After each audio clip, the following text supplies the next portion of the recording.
I never thought a single reckless sentence could rip apart the bond one once had with the man I loved. Yet months later, that night still lives rent-free in my mind, the way his eyes hardened, the way something inside him just cracked for good. It all began with a stupid argument, one of those small, forgettable fights every couple has. We were standing in the kitchen, dishes piled up, both of us drained and irritable.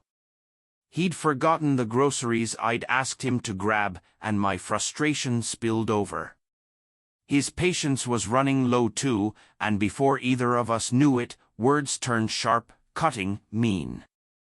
I don't even remember how the argument twisted and turned. But I remember exactly when I crossed the line. "You know what, Daniel?"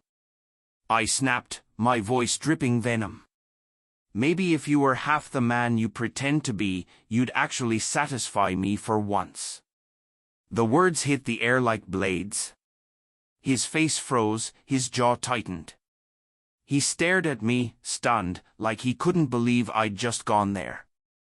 In one breath, I hadn't just insulted him as a husband, I'd struck at the very core of his manhood. The silence that followed was suffocating. He didn't shout, didn't slam the door, didn't even storm off. He just looked at me, eyes full of something I still can't name, pain, fury, betrayal, and then turned away. Slowly. Quietly. At first, I told myself it would blow over. Couples fight, right? We all say things we don't mean. But this wasn't one of those fights.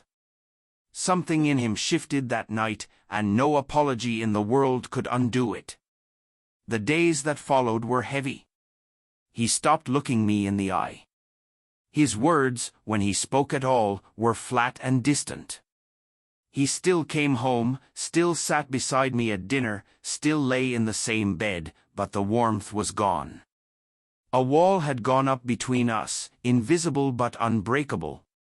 I'd reach for him under the covers at night, desperate for some spark of what we'd had, but he'd go rigid, sometimes even turn away.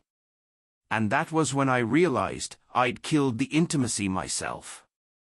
Then came the slow withdrawal. Longer hours at work. Extra sessions at the gym.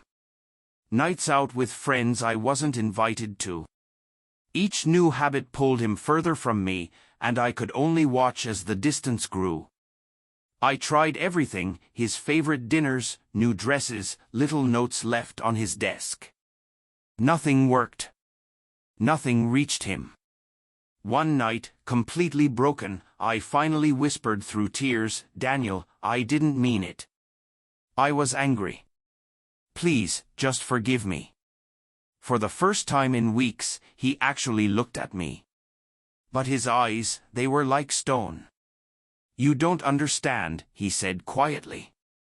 "You took the part of me I gave you in trust, the part no one else ever sees, and you turned it into a weapon. You mocked what makes me a man. Do you really think an apology can erase that?" His voice was calm, but it crushed me. I begged, but he just shook his head. I hadn't just hurt him.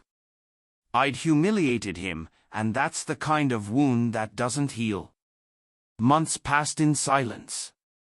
We still lived under the same roof, but it felt like two strangers trapped in a memory. The final breaking point came one night at a dinner party. Everyone was laughing about silly couple fights. Someone asked, "What's the worst thing you two ever said to each other?" My stomach dropped. I prayed he'd skip it. But Daniel glanced at me, eyes sharp, and smiled thinly.